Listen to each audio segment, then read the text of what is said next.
So September figures show a general increase on the passenger side and on the commercial side. So Namibians are buying their cars. Why is that?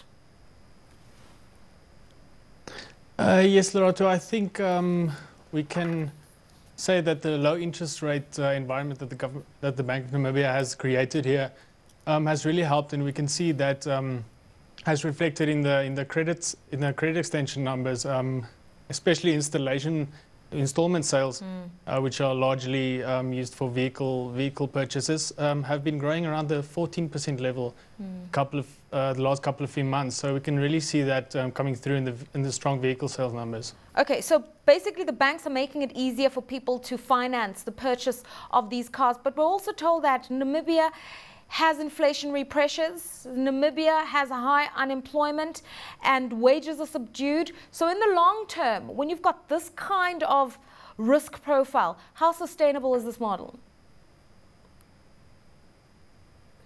Yes, I think an important thing to remember about Namibia is that we have a very high income disparity. And so there's basically two groups of consumers, and I think the vehicle sales numbers largely reflect the top group, the top side of that consumer base. And I think the problem is really lying with the lower income people, and I think at that level, indebtedness and unemployment is still a big concern. But as I said, the vehicle sales are sold largely to the consumer on the bottom of that scale, and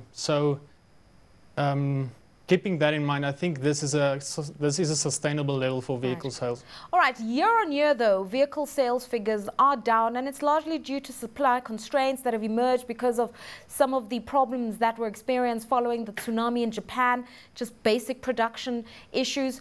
Obviously that should drive up the cost of these cars, and Namibia imports most of their cars.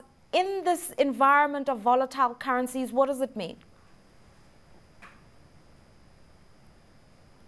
Yes, we are mainly an importing country, but I think you should also remember that the Namibian dollar is pegged 1-to-1 to the South African rand, so it's kind of difficult to see what the effect will be there.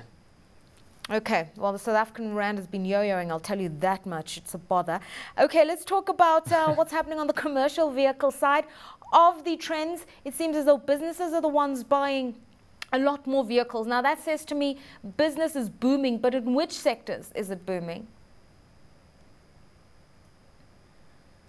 Well, we've seen in September, actually, the biggest increase came from, like you said, commercial vehicles, but especially extra heavy commercial vehicles, which we saw an unprecedented number, I think, of 62 units sold during the month, which is very high.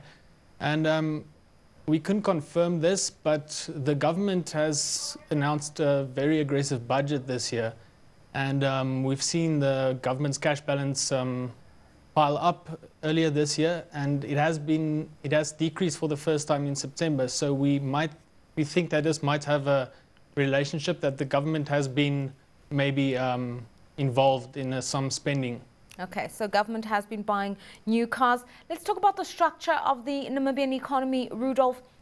Going back to some of those issues you mentioned, income disparities and who's able to afford and who's not able to afford. We know that when we look at recent figures coming out of the central bank, that growth has been seen on the retail side of the economy, and to a large extent GDP is driven by people's consumption and spending trends.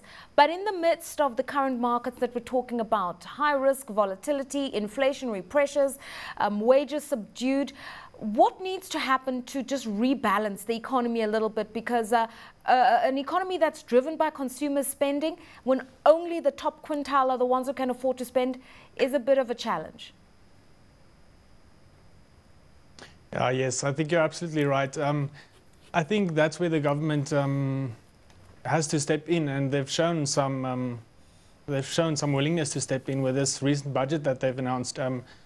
They should. I think they will be starting spending soon, and I think that should put some more money into the bottom half of the bottom side of the scale, and give some money to the poor, and just rebalance those things a little bit.